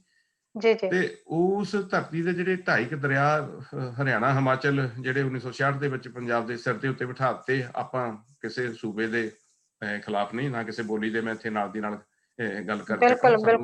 ਸਾਨੂੰ ਆਪਣੇ ਵਤਨ ਦੀ ਮਿੱਟੀ ਦੇ ਉੱਤੇ ਮਾਣ ਆ, ਔਰ ਹਰ ਪ੍ਰਾਣੀ ਨੂੰ ਹੋਣਾ ਚਾਹੀਦਾ, ਤੇ ਉਹਦੀਆਂ ਹੀ ਅਸੀਂ ਇਹਨਾਂ ਦੇਸ਼ਾਂ ਦੇ ਵਿੱਚ ਬਾਤਾਂ ਪਾਉਂਦੇ ਹਾਂ। ਜਿਹੜਾ ਪ੍ਰਾਣੀ ਆਪਣੀ ਮਾਂ ਦਾ ਸਤਿਕਾਰ ਕਰਦਾ, ਇਹ ਮੈਂ ਨਹੀਂ ਮਹਿਸੂਸ ਕਰਦਾ ਕਿ ਉਹਨੂੰ ਇਸ ਤਰ੍ਹਾਂ ਲੈਣਾ ਚਾਹੀਦਾ ਕਿ ਉਹ ਕਿਸੇ ਦੂਸਰੇ ਦੀ ਮਾਂ ਦਾ ਸਤਿਕਾਰ ਨਹੀਂ ਕਰਦਾ, ਜਾਂ ਉਹ ਕਿਸੇ ਦੂਸਰੇ ਦੀ ਮਾਂ ਦੇ ਨਾਲ ਆਪਣੇ ਬੁਰਾ ਵਿਵਹਾਰ ਕਰੂਗਾ ਜਾਂ ਘਟੀਆ ਨਜ਼ਰ ਦੇ ਨਾਲ ਦੇਖੂਗਾ। ਦਰਅਸਲ ਅੰਜੂਜੀਤ ਤੁਸੀਂ ਇਹ ਧਿਆਨ ਦਿਓ, ਉਹੀ ਪ੍ਰਾਣੀ ਦੂਸਰੇ ਦੀ ਮਾਂ ਨੂੰ ਸਤਿਕਾਰ ਦੇ ਸਕਦਾ ਜਿਹੜਾ ਆਪਣੀ ਮਾਂ ਨੂੰ ਸਤਿਕਾਰ ਦਿੰਦਾ ਹੈ। ਬਿਨਾਂ ਸ਼ੱਕ ਜੀ, ਬਿਲਕੁਲ। ਇਹੀ ਗੱਲ ਵਤਨ ਦੀ ਮਿੱਟੀ ਦੇ ਟੁਕੜੇ ਦੇ ਨਾਲ ਸੰਬੰਧਿਤ ਆ। ਜਿਹੜਾ ਇਨਸਾਨ ਧਰਤੀ ਦੇ, ਜਿਸ ਧਰਤੀ ਉੱਤੇ ਉਸਦਾ ਜਨਮ ਹੋਇਆ, ਉਸ ਨੂੰ ਪਿਆਰ ਮੁਹੱਬਤ ਦੀ ਨਜ਼ਰ ਦੇ ਨਾਲ ਦੇਖਦਾ, ਉਸਦੇ ਮਨ ਦੇ ਵਿੱਚ ਉਹਦੇ ਪ੍ਰਤੀ ਪਿਆਰ ਜਾਂ ਮੁਹੱਬਤ ਆ, ਉਹ ਧਰਤੀ ਦੇ ਕਿਸੇ ਦੂਸਰੇ ਧਰਤੀ ਦੇ ਟੁਕੜੇ ਨੂੰ ਵੀ ਉਹੀ ਮੁਹੱਬਤ ਕਰ ਸਕਦਾ। ਇਹਦਾ ਮਤਲਬ ਇਹ ਨਹੀਂ ਵੀ ਜੇ ਤੁਸੀਂ ਆਪਣੇ ਦੇਸ਼ ਦੀਆਂ ਬਾਤਾਂ ਪਾਉਂਦੇ ਆ ਤੇ ਤੁਸੀਂ ਆਪਣੇ ਤੁਹਾਡੇ ਉੱਤੇ ਕਿਸੇ ਹੋਰ ਕਿਸਮ ਦਾ ਲੈਵਲ ਲੱਗ ਜਾਣਾ ਚਾਹੀਦਾ। ਇਹ ਬਾਕੀ ਦੇਸ਼ਾਂ ਨੂੰ ਪਿਆਰ ਮੁਹੱਬਤ ਨਹੀਂ ਕਰਦੇ। ਅਸੀਂ ਸਭ ਤੋਂ ਪਹਿਲਾਂ ਜਿਹੜਾ ਪ੍ਰੋਗਰਾਮ ਸੀ ਇੱਥੇ ਕੀਤਾ ਜਦੋਂ, ਤੇ ਇਹ ਫੈਸਲਾ ਕੀਤਾ ਵੀ ਯੂਕੇ ਦੇ ਵਿੱਚੋਂ ਅਸੀਂ 2 ਸ਼ਖਸੀਅਤਾਂ ਨੂੰ, ਸਿਰਫ ਯੂਕੇ ਤੱਕ ਸੀਮਿਤ ਨਹੀਂ, ਸਮੁੱਚੇ ਯੂਰਪ ਦੇ ਵਿੱਚੋਂ ਸਨਮਾਨਿਤ ਆਪਣੇ ਕਰਿਆ ਕਰਾਂਗੇ ਹਰੇਕ ਸਾਲ ਪਿਓਰ ਗੋਲਡ ਮੈਡਲ ਦੇ ਨਾਲ। 24 ਕੈਰਟ ਦਾ ਗੋਲਡ ਹੋਊਗਾ ਉਹ। ਤੇ ਜਿਹੜਾ, ਕਿਉਂਕਿ ਜਦੋਂ ਤੁਸੀਂ ਅੰਗਰੇਜ਼ੀ ਦਾ ਇੱਕ ਪ੍ਰੋਵਰਬ ਆ ਨਾ, ਜੇ ਬਹੁਤ ਹੀ ਚੰਗੇ ਪਰਸਨ ਨੂੰ, ਬੰਦੇ ਨੂੰ, ਕਿਸੇ ਨੂੰ ਉਹਨਾਂ ਨੂੰ ਦੱਸਣਾ ਹੋਵੇ ਤਾਂ ਉਹ ਕਹਿੰਦੇ you are as good as gold. ਵੀ ਤੂੰ ਤਾਂ ਸੋਨੇ ਵਰਗਾ ਹੀ ਆ, ਜਦੋਂ ਆਪਾਂ ਪੰਜਾਬੀ ਦੇ ਵਿੱਚ ਕਹਿੰਦੇ ਆ, ਜਾਂ ਆਪਾਂ ਕਹਿੰਦੇ ਆ ਨਾ ਕਿ ਕਿਸੇ ਬੰਦਿਆਂ ਨੂੰ ਬੰਦਾ ਕਹਦਾ ਇਹ ਤਾਂ ਮੇਰਾ ਹੀਰਾ ਹੀ ਆ। ਵੀ ਜੇਕਰ ਅਸੀਂ ਕਿਸੇ ਨੂੰ ਕਹਿੰਦੇ ਆ ਵੀ you are as good as gold, ਤੇ ਉਹਨੂੰ ਆਪਾਂ ਸੋਨੇ ਦਾ ਤਗਮਾ ਦਿੰਦੇ ਆ ਮਾਣ ਸਨਮਾਨ ਦੇ ਵਿੱਚ, ਤੇ ਫਿਰ ਉਹ ਸੋਨੇ ਦਾ ਹੋਣਾ ਚਾਹੀਦਾ। ਫਿਰ ਇਸ ਤਰ੍ਹਾਂ ਦਾ ਨਹੀਂ ਹੋਣਾ ਚਾਹੀਦਾ ਵੀ ਕਿਸੇ ਧਾਤ ਦੇ ਉੱਤੇ ਝਾਲ ਫਰਾ ਕੇ ਇਹ ਸੋਨੇ ਰੰਗਾ ਉਹਨੂੰ ਬਣਾ ਕੇ ਉਹਦੇ ਗਲ ਦੇ ਵਿੱਚ ਪਾ ਦਿੱਤਾ ਜਾਏ। ਸੋ ਅਸੀਂ ਉਹ 24 ਕੈਰਟ ਦਾ ਜਿਹੜਾ ਪਿਓਰ ਗੋਲਡ ਦਾ ਮੈਡਲ ਜਿਹੜਾ ਦੇਣਾ ਸ਼ੁਰੂ ਕੀਤਾ। ਤੇ ਮੈਡਲ ਦੇ ਵਿੱਚ ਇੱਕ ਬੀਬੀ ਰਾਣੀ ਹੈ ਜਿਹੜੀ ਅਸੀਂ ਗੱਲ ਕੀਤੀ, ਉਹ ਤੁਹਾਡੇ ਵਾਸਤੇ ਮਾਣ ਵਾਲੀ ਗੱਲ ਹੋਏਗੀ ਕਿ 2 ਮੈਡਲ ਅਸੀਂ ਦਿਆ ਕਰਾਂਗੇ 1 ਸਾਲ ਦੇ ਵਿੱਚ, ਤੇ 2 ਦੇ ਵਿੱਚੋਂ ਇੱਕ ਬੀਬੀ ਰਾਣੀ ਹੋਊਗੀ, ਸਾਡੀ ਧੀ, ਭੈਣ, ਮਾਤਾ ਸਮਾਜ ਦੇ ਵਿੱਚੋਂ, ਜਿਸ ਨੂੰ ਅਸੀਂ ਦਾ ਅਦਰ ਹਾਫ ਦੀ ਗੱਲ ਕਰਦੇ ਹਾਂ, ਉਹ ਹੋਏਗੀ। 1 ਸਾਲ ਦੇ ਵਿੱਚ ਅਸੀਂ ਕਦੇ ਵੀ 2 ਇਕੱਠੇ ਮਰਦਾਂ ਨੂੰ ਮਾਣ ਸਨਮਾਨ ਨਹੀਂ ਦਿੱਤਾ। 1 ਸਾਲ ਦੇ ਵਿੱਚ 2 ਲੇਡੀਜ਼ ਹੋ ਸਕਦੀਆਂ, ਸਾਡੀਆਂ ਆਪਣੇ ਔਰਤਾਂ ਹੋ ਸਕਦੀਆਂ। ਉਹਦੇ ਵਿੱਚ ਏਰੀਆ ਸਾਡਾ ਬੜਾ ਆਪਣੇ ਵਾਈਡ ਅਸੀਂ ਰੱਖਿਆ, ਵੀ ਸਿਰਫ ਇਸੇ ਤੱਕ ਸੀਮਿਤ ਨਾ ਸੀ ਵੀ ਜਿਹੜੇ ਸਾਹਿਤ ਸੱਭਿਆਚਾਰ ਦੀ ਗੱਲ ਕੀਤੀ ਆ, ਹੋਰ ਬੜਾ ਸਾਡਾ ਏਰੀਆ ਜਿਹੜਾ ਆਪਣੇ ਉਹਦੇ ਵਿੱਚ ਵਾਈਡ ਰਿਹਾ। ਤੇ ਮਾਣ ਸਨਮਾਨ ਦਿੰਦੇ ਕੁਝ ਸਮੇਂ ਬਾਅਦ ਜਿਹੜੀ ਅਸੀਂ ਇੱਕ ਡਾਇਰੈਕਸ਼ਨ ਬਦਲੀ। ਉਹ ਇਹ ਡਾਇਰੈਕਸ਼ਨ ਸੀ ਵੀ ਜੇਕਰ ਕੋਈ ਪ੍ਰਾਣੀ ਮਹਿਸੂਸ ਕਰਦਾ ਕਿ ਮੈਂ ਮਰਦ ਦੀ ਗੱਲ ਕਰਦਾ ਕਿ ਮੈਂ ਇੱਥੇ ਤੱਕ ਪਹੁੰਚਣ ਦੇ ਵਿੱਚ ਮੇਰੇ ਪਿੱਛੇ ਮੇਰੀ ਮਾਂ ਦਾ ਹੱਥ ਆ, ਮੇਰੀ ਭੈਣ ਦਾ ਹੱਥ ਆ, ਜਾਂ ਮੇਰੀ ਘਰ ਵਾਲੀ ਦਾ ਹੱਥ ਆ, ਜਾਂ ਇੱਥੋਂ ਤੱਕ ਕਿ ਕਿਤੇ ਧੀ ਰਾਣੀ ਦਾ ਵੀ ਮੇਰੀ ਦਾ ਕਿਤੇ ਹੱਥ ਆ, ਜੀ ਜੇ ਉਹ ਮੈਨੂੰ ਇੰਨਾ ਸਹਿਯੋਗ ਜਾਂ ਇੰਨਾ ਯੋਗਦਾਨ ਨਾ ਪਾਉਂਦੇ ਤੇ ਮੈਂ ਸੰਸਾਰ ਦੇ ਸਾਹਮਣੇ ਜਿਹੜੇ ਢੰਗ ਕਿੱਥੇ ਦੇ ਆਉਣਾ ਨਾਲ ਮਿਸ। ਅੱਜ ਜੋ ਕੁਝ ਕਰ ਰਿਹਾ ਉਹ ਕਰ ਨਾ ਸੀ ਸਕਣਾ। ਤੁਸੀਂ ਜਿਹੜੇ ਆਪਣੇ ਡਾਕਟਰ ਨਿਰਮਲ ਸਿੰਘ ਲਾਂਬੜਾ ਜੀ ਹੁਣੀ ਨੇ ਤੁਹਾਨੂੰ ਅੱਗੇ ਲੈ ਕੇ ਉਹ ਤੁਰੇ ਆ, ਔਰ ਤੁਸੀਂ ਉਹਨਾਂ ਦੇ ਨਾਲ ਪੂਰੀ ਇਮਾਨਦਾਰੀ ਦੇ ਨਾਲ ਤੁਰ ਰਹੇ ਆ, ਔਰ ਪੂਰੀ ਦੁਨੀਆ ਦੇ ਵਿੱਚ ਪੰਜਾਬੀ ਬੋਲੀ ਫੈਲਾ ਰਹੇ ਆ। ਹਰ ਕਿਸੇ ਨੂੰ ਰੁਤਬਾ ਦੇ ਰਹੇ ਆ, ਧੀ ਨੂੰ, ਭੈਣ ਨੂੰ, ਉਹਨੂੰ ਉਹਦੀ ਹੋਂਦ, ਉਹਦਾ ਵਜੂਦ ਜਿਹੜਾ ਤੁਸੀਂ ਜਗਾ ਰਹੇ ਆ, ਦੱਸ ਰਹੇ ਆ, ਮਾਣ ਬਖਸ਼ ਰਹੇ ਆ। ਸੋ ਇਹ ਤੁਹਾਡੀ ਸ਼ਾਬਾਸ਼ ਆ, ਤੁਹਾਨੂੰ ਸ਼ਾਬਾਸ਼ ਦਿੰਦੇ ਆ, ਪੰਜਾਬੀ ਸੱਥ ਨੂੰ ਅਸੀਂ ਸ਼ਾਬਾਸ਼ ਦਿੰਦੇ ਆ ਕਿ ਜਿਹਦੇ ਵਿੱਚ ਆ ਕੇ ਬਹੁਤ ਸਾਰੀਆਂ ਔਰਤਾਂ, ਭੈਣਾਂ, ਧੀਆਂ ਨੇ ਬਹੁਤ ਸਾਰਾ ਮਾਣ ਮਹਿਸੂਸ ਕੀਤਾ, ਤੁਸੀਂ ਮੈਂ ਉਹਨਾਂ ਨੂੰ ਮਾਣ ਦਿੱਤਾ। ਇੱਕ ਪ੍ਰੋਗਰਾਮ ਦੀ ਮੈਂ ਹੋਰ ਨਿੱਕੀ ਜਿਹੀ ਗੱਲ ਤੁਹਾਨੂੰ ਦੱਸਦਾ, ਕੋਈ ਸਿਲਸਿਲਾ ਵਾਲੀ ਗੱਲ ਨਹੀਂ ਮੈਂ ਆਪਣੇ ਦੱਸਣੀ ਚਾਹੁੰਦਾ, ਕਿਉਂਕਿ ਸਾਡੇ ਬਹੁਤ ਸਾਰੇ ਜਿਹੜੇ ਪ੍ਰੋਗਰਾਮ ਆ, ਜਿਹੜੇ ਪੰਜਾਬੀ, ਜਦੋਂ ਅਸੀਂ ਸੱਭਿਆਚਾਰ ਦੀ ਗੱਲ ਕਰਦੇ ਹਾਂ ਨਾ, ਤੇ ਜਿਹੜੇ ਪ੍ਰੋਗਰਾਮ ਆ ਉਹਨਾਂ ਦੇ ਵਿੱਚ ਕਈ ਵਾਰੀ ਏਦਾਂ ਵੀ ਆਰਗੇਨਾਈਜ਼ ਕੀਤਾ ਹੁੰਦਾ ਵੀ ਅਸੀਂ ਨਸ਼ੇ ਦੇ ਖਿਲਾਫ ਪ੍ਰੋਗਰਾਮ ਆਰਗੇਨਾਈਜ਼ ਕੀਤਾ ਹੁੰਦਾ ਸਾਡੇ ਆਪਣੇ ਪੰਜਾਬੀ ਭਰਾਵਾਂ ਨੇ, ਤੇ ਨਸ਼ੇ ਦੇ ਖਿਲਾਫ ਪ੍ਰੋਗਰਾਮ ਕਰਨ ਤੋਂ ਬਾਅਦ ਆਪਣੇ ਜਿਹੜਾ ਆਪਣੇ ਖਾਣਾ ਪਦਾਰਥ ਉੱਤੇ ਸਰਵ ਕੀਤੇ ਜਾਂਦੇ ਆ, ਤੇ ਜੋ ਕੁਝ ਹੁੰਦਾ, ਜੇ ਮੈਂ ਤੁਹਾਨੂੰ ਦੱਸਣਾ ਸ਼ੁਰੂ ਕਰਾਂ ਤਾਂ ਸ਼ਾਇਦ ਆਪਣੀਆਂ ਜਿਹੜੇ ਪ੍ਰੋਗਰਾਮ ਦੇ ਬਹੁਤ ਸਾਰੇ ਆਰਗੇਨਾਈਜ਼ਰ ਆ ਉਹਨਾਂ ਨੂੰ ਮੇਰੀ ਇਹ ਗੱਲ ਆਪਣੇ ਨਾਂ ਵੀ ਆਪਣੇ ਚੰਗੀ ਲੱਗੇ। ਅਸੀਂ ਆਪਣੇ ਪ੍ਰੋਗਰਾਮ ਦੇ ਵਿੱਚ ਬਿਲਕੁਲ ਇਹਨਾਂ ਦੇਸ਼ਾਂ ਦੇ ਵਿੱਚ ਬੈਠੇ ਦੇਸੀ ਢੰਗ ਦੇ ਨਾਲ ਵੀ ਅਸੀਂ ਮੱਕੀ ਦੀ ਰੋਟੀ ਤੇ ਸਾਗ ਛਕਾਵਾਂਗੇ ਆਏ ਹੋਏ ਹਰ ਪ੍ਰਾਣੀ ਨੂੰ। ਪਹਿਲੀ ਗੱਲ, ਸਾਡੇ ਪ੍ਰੋਗਰਾਮ ਦੇ ਵਿੱਚ ਕਿਸੇ ਕਿਸਮ ਦਾ ਕੋਈ ਆਪਣੇ ਮੀਟ ਸ਼ਰਾਬ ਨਾ ਦੀ ਕੋਈ ਗੱਲ ਨਹੀਂ ਹੁੰਦੀ। ਮੈਂ ਇੱਥੇ ਗੱਲ ਕਹਿੰਦਾ ਵੀ ਮੈਂ ਇਹ ਨਹੀਂ ਆਪਣੇ ਕਹਿ ਰਿਹਾ ਵੀ ਆਪਣੇ ਸ਼ਰਾਬ ਦਾ ਤਹਿਕਾ ਕੋਈ ਪੀਣ ਵਾਲਾ ਤੇ ਜਾਂ ਆਪਣੇ ਕੋਈ ਮੀਟ ਦਾ ਚਮਚਾ ਆਪਣੇ ਛਕਣ ਵਾਲਾ ਕੋਈ ਪ੍ਰਾਣੀ ਸੰਸਾਰ ਦੇ ਵਿੱਚ ਚੰਗਾ ਕੰਮ ਨਹੀਂ ਕਰ ਸਕਦਾ ਜਾਂ ਚੰਗਾ ਨਹੀਂ ਹੋ ਸਕਦਾ। ਠੀਕ ਹੈ, ਮੇਰੀ ਉਹਨਾਂ ਦੀ ਚੋਇਸ ਹੈ, ਮੈਂ ਆਪਣੇ ਪ੍ਰੋਗਰਾਮ ਦੀ ਸਿਰਫ ਤੁਹਾਨੂੰ ਆਪਣੇ ਗੱਲ ਦੱਸ ਰਿਹਾ। ਅਗਲੀ ਗੱਲ, ਅਸੀਂ ਆਪਣੇ ਪ੍ਰੋਗਰਾਮ ਦੇ ਵਿੱਚ ਬੱਚਿਆਂ ਤੋਂ ਲੈ ਕੇ ਜਿੰਨੇ ਵੀ ਪ੍ਰਾਣੀ ਆਉਂਦੇ ਅਸੀਂ ਉਹਨਾਂ ਨੂੰ ਕਹਿੰਦੇ ਵੀ ਆਪਣੇ ਇੱਕ ਨਾਲ ਦੇ ਜਾਂ ਆਪਣੀ ਵਾਈਫ ਜਾਂ ਆਪਣੀ ਧੀ ਜਾਂ ਆਪਣੀ ਭੈਣ ਲੇਡੀਜ਼ ਨੂੰ, ਔਰਤਾਂ ਨੂੰ ਜ਼ਰੂਰ ਪ੍ਰੋਗਰਾਮ ਦੇ ਵਿੱਚ ਲੈ ਕੇ ਆਓ। ਉੱਥੋਂ ਆਪਣਾ ਇੱਕੋ ਇੱਕ ਪ੍ਰੋਗਰਾਮ ਹੁੰਦਾ ਇਹਨਾਂ ਦੇਸ਼ਾਂ ਦੇ ਵਿੱਚ ਜਿਹਦੇ ਵਿੱਚ ਜਿੰਨੇ ਕੁ ਆਪਣੇ ਮਰਦਾਂ ਦੀ ਗਿਣਤੀ ਹੁੰਦੀ ਆ ਲਗਭਗ ਉਨੀ ਔਰਤਾਂ ਦੀ ਹੁੰਦੀ ਆ। ਜੀ ਅੰਜੂ ਜੀ। ਜੀ ਸਰਾਜ ਸਾਹਿਬ, ਬਹੁਤ ਵਧੀਆ। ਤਾਂ ਹੀ ਕਹਿੰਦੇ ਕਿ ਜੇ ਅਸੀਂ ਆਪਣੀ ਬੋਲੀ ਦੇ ਨਾਲ ਜੁੜਨਾ, ਜੇ ਅਸੀਂ ਆਪਣੀ ਬੋਲੀ ਦਾ ਹੋਕਾ ਦੇਣਾ ਤੇ ਸਾਨੂੰ ਖਾਲਸਪਨ ਵੱਲ ਮੋੜਨਾ ਚਾਹੂਗਾ, ਸਾਨੂੰ ਆਪਣੇ ਖਾਲਸ ਖਾਣਿਆਂ ਵੱਲ, ਖਾਲਸ ਗਾਣਿਆਂ ਵੱਲ, ਤੇ ਤਾਂ ਅਸੀਂ ਆਪਣੀ ਖਾਲਸ ਬੋਲੀ ਦੀ ਗੱਲ ਕਰ ਸਕਦੇ ਹਾਂ। ਉਹ ਉਦਾਹਰਨ ਤੁਸੀਂ ਆਪਣੇ ਪ੍ਰੋਗਰਾਮਾਂ ਦੇ ਵਿੱਚ ਦੇ ਰਹੇ ਹੋ। ਮੱਕੀ ਦੀ ਰੋਟੀ ਤੇ ਸਰੋਂ ਦਾ ਸਾਗ ਜਿਹੜਾ ਸਾਡਾ ਖਾਲਸ ਦੇਸੀ ਖਾਣਾ ਆ, ਤੇ ਉਹ ਤੁਸੀਂ ਦੇ ਕੇ ਇੱਕ ਉਦਾਹਰਨ ਉਹਦੀ ਪੇਸ਼ ਕੀਤੀ ਹੈ। ਸੋ ਸਾਰਿਆਂ ਨੂੰ ਦੇ ਲਈ ਹੈਗਾ ਕਿ ਅਸੀਂ ਬਹੁਤ ਸਾਰੇ ਜਿਹੜੇ ਸ਼ੋਅ ਆਫ ਕਰਦੇ ਹਾਂ ਉਹਦੇ ਚੋਂ ਨਿਕਲ ਕੇ ਅਸੀਂ ਇੱਕ ਸਾਦੇਪਨ ਦੇ ਵਿੱਚ ਆਈਏ। ਸਰਾਜ ਸਾਹਿਬ, ਨਾਲ ਹੀ ਨਾਲ ਮੈਂ ਤੁਹਾਡੇ ਤੋਂ ਅਗਲਾ ਤੇ ਅਖੀਰ ਦੇ ਵਿੱਚ ਇੱਕ ਸਵਾਲ ਪੁੱਛੂੰਗੀ ਜਿਹੜੀ ਮੇਰੇ ਦਿਮਾਗ ਦੇ ਵਿੱਚ ਹੁਣ ਆ ਰਿਹਾ।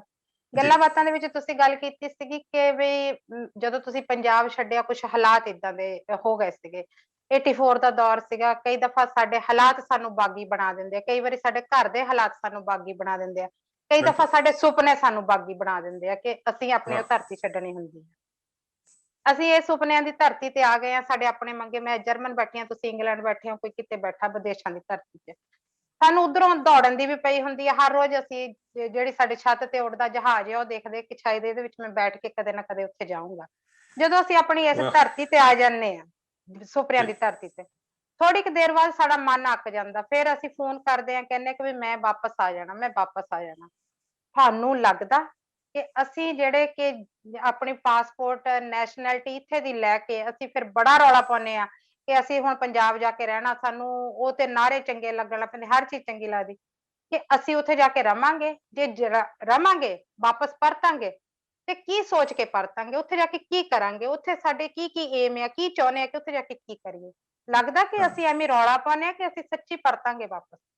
ਹਾਂ ਅੰਜੂਜੀਤ, ਇਹ ਸਵਾਲ ਬੜਾ ਆਪਣੇ ਕੰਪਲੈਕਸ ਆ, ਇਹਦਾ ਸਿੱਧੇ ਤੌਰ ਤੇ ਉੱਤੇ ਜਵਾਬ ਨਹੀਂ ਦਿੱਤਾ ਜਾ ਸਕਦਾ। ਜਿਸ ਤਰ੍ਹਾਂ ਬੀਬੀ ਰਾਣੀਏ, ਤੁਹਾਨੂੰ ਆਪਣੇ ਵਤਨ ਦੀ ਮਿੱਟੀ ਦੇ ਨਾਲ ਮੋਹ ਆ ਜੀ, ਆਪਣੇ ਪਿੰਡ ਦੀਆਂ ਗਲੀਆਂ ਦੇ ਨਾਲ ਮੋਹ, ਆਪਣੇ ਘਰ ਦੀ ਚਾਰ ਦੀਵਾਰੀ ਦੇ ਨਾਲ ਮੋਹ ਆ ਜੀ। ਉਹਦਾ ਜੇ ਕਾਰਨ ਤੁਸੀਂ ਕਹਿੰਦੇ ਹੋ ਵੀ ਤੁਹਾਡਾ ਉੱਥੇ ਜਨਮ ਹੋਇਆ, ਉੱਥੇ ਬਚਪਨ ਬੀਤਿਆ, ਤੁਹਾਡੀਆਂ ਜਿਹੜੀਆਂ ਬਚਪਨ ਦੀਆਂ ਜਿਹੜੀਆਂ ਕੁਛ ਸਧਰਾਂ ਸੀ, ਕੁਛ ਉਮੰਗਾਂ ਸੀ, ਉਸ ਧਰਤੀ ਦੇ ਟੁਕੜੇ ਉੱਤੇ ਆਪਣੇ ਪਲੀਆਂ ਵੱਡੀਆਂ, ਜਵਾਨ ਹੋਈਆਂ, ਤੇ ਤੁਹਾਡੇ ਉਸ ਧਰਤੀ ਦੇ ਟੁਕੜੇ ਦੇ ਨਾਲ ਜਿਹੜੀਆਂ ਮੋਹ ਦੀਆਂ, ਆਤਮਿਕ ਮੋਹ ਦੀਆਂ ਜਿਹੜੀਆਂ ਤੰਦਾਂ ਆ, ਉਹ ਕਦੋਂ ਜੁੜੀਆਂ ਤੇ ਕਿਹੜੇ ਢੰਗ ਦੇ ਨਾਲ ਜੁੜੀਆਂ ਤੇ ਕਿਉਂ ਜੁੜੀਆਂ, ਤੁਹਾਨੂੰ ਇਹਦੇ ਬਾਰੇ ਕੋਈ ਪਤਾ ਨਹੀਂ ਲੱਗਾ ਤੇ ਤੁਹਾਨੂੰ ਅਹਿਸਾਸ ਉਦੋਂ ਹੋਇਆ ਜਦੋਂ ਤੁਸੀਂ ਵਤਨ ਦੀ ਮਿੱਟੀ ਤੋਂ ਹਜ਼ਾਰਾਂ ਮੀਲ ਦੂਰ ਆ ਗਏ ਤੇ ਮੈਂ ਆਪਣੀ ਧਰਤੀ ਦਾ ਉਹ ਟੁਕੜਾ ਜਿਹੜਾ ਜਿਹਨੂੰ ਮੈਂ ਜਨ ਜਾਨ ਸਮਝਦੀ ਰਹੀ ਹਾਂ ਜਾਂ ਮੈਂ ਆਪਣੇ ਤੌਰ ਦੇ ਉੱਤੇ ਕਹਾਂ ਸਮਝਦੇ ਰਹੇ ਅਸੀਂ ਉਸ ਤੋਂ ਹਜ਼ਾਰਾਂ ਮੀਲ ਦੂਰ ਆ ਵਸੇ ਹਾਂ। ਇਸੇ ਢੰਗ ਦੇ ਨਾਲ ਸਾਡੇ ਬੱਚਿਆਂ ਦਾ ਜਿਨ੍ਹਾਂ ਦਾ ਜਨਮ ਧਰਤੀ ਦੇ ਇਸ ਟੁਕੜੇ ਦਾ ਆ ਉਹ ਵੀ ਇਦਾਂ ਹੀ ਸੋਚਦੇ ਆ ਜਿੱਦਾਂ ਤੁਸੀਂ ਮੈਂ ਜਾਂ ਕਿਉਂਕਿ ਮੈਨੂੰ ਇਸ ਪ੍ਰੋਗਰਾਮ ਨੂੰ ਆਪਣੇ ਨੂੰ ਬਹੁਤ ਸਾਰੇ ਜਿਹੜੇ ਆਪਣੇ ਪੰਜਾਬੀ ਆ ਉਹਨਾਂ ਨੇ ਸੁਣਨਾ ਜਿਸ ਤਰ੍ਹਾਂ ਉਹ ਆਪਣੇ ਸੁਣਨਾ ਦੇਖਣਾ ਜਿਸ ਤਰ੍ਹਾਂ ਉਹ ਸੋਚਦੇ ਆ। ਸੋ ਸਾਡੇ ਬੱਚਿਆਂ ਦੀਆਂ ਭਾਵਨਾਵਾਂ ਜਿਹੜੀਆਂ ਉਸ ਧਰਤੀ ਦੇ ਟੁਕੜੇ ਦੇ ਨਾਲ ਆ, ਜਿਸ ਧਰਤੀ ਦੇ ਟੁਕੜੇ ਦੇ ਉੱਤੇ ਉਸ ਦਾ ਜਨਮ ਹੋਇਆ, ਪਰ ਅਸੀਂ ਜਾ ਕੇ ਤੁਸੀਂ ਮੈਂ ਵਸਾਂਗੇ ਵਸ ਸਕਾਂਗੇ, ਸਾਨੂੰ ਕੋਈ ਸਟਾਪ ਨਹੀਂ ਕਰ ਸਕਦਾ। ਅਸੀਂ ਸਾਡੀ ਆਪਣੀ ਉਹ ਧਰਤੀ ਆ, ਅਸੀਂ ਜਦੋਂ ਮਰਜ਼ੀ ਉੱਥੇ ਜਾ ਸਕਦੇ ਹਾਂ, ਜਾ ਕੇ ਵਸ ਸਕਦੇ ਹਾਂ ਔਰ ਸਾਨੂੰ ਬਹੁਤ ਸਾਰਾ ਜਿਹੜਾ ਪਿਆਰ ਸਤਿਕਾਰ ਆ ਉਸ ਧਰਤੀ ਦੇ ਟੁਕੜੇ ਤੋਂ ਮਿਲੇਗਾ। ਜੀ ਹਾਂਜੀ ਜੀ ਸਰਾਜ ਸਾਹਿਬ, ਤੁਸੀਂ ਸਾਰੀਆਂ ਗੱਲਾਂ ਦਾ ਜਵਾਬ ਦੇ ਦਿੱਤਾ ਜੋ ਮੇਰੇ ਦਿਲ ਦੇ ਵਿੱਚ ਵੀ ਸੀਗੀਆਂ ਤੇ ਅੱਜ ਮੈਨੂੰ ਵੀ ਖਾਸ ਕਰਕੇ ਤੁਹਾਡੇ ਨਾਲ ਗੱਲ ਕਰਕੇ ਚੰਗਾ ਲੱਗਾ ਤੇ ਆਪਣੇ USA ਮੀਡੀਆ ਵਰਲਡ ਮੀਡੀਆ ਦੇ ਦਰਸ਼ਕਾਂ ਨੂੰ ਵੀ ਚੰਗਾ ਲੱਗੇਗਾ ਅੱਜ ਤੁਹਾਡੀ ਸਾਂਝ ਪਾ ਕੇ। ਤੇ ਆਪਾਂ ਪ੍ਰੋਗਰਾਮ ਦੀ ਇੱਥੇ ਸਮਾਪਤੀ ਕਰਦੇ ਹਾਂ ਕਿਉਂਕਿ ਆਪਣਾ ਟਾਈਮ ਵੀ ਹੋ ਚੁੱਕਾ। ਸੋ ਮੈਨੂੰ ਇਸ ਗੱਲ ਦੀ ਖੁਸ਼ੀ ਹੋਈ ਹੈ ਕਿ ਇਹ ਮੁਹੱਬਤਾਂ ਦਾ ਬੰਜਾਰਾ ਜਿਹੜਾ ਕਿ ਸੱਭਿਆਚਾਰ ਤੇ ਬੋਲੀ ਦੇ ਗੀਤ ਗਾਉਂਦਾ ਹਰ ਦੇਸ਼ ਦੇ ਵਿੱਚ ਉਹਦੀਆਂ ਕਿਰਨਾਂ ਤੇ ਉਹਦੀ ਖੁਸ਼ਬੂ ਫੈਲਾ ਰਿਹਾ।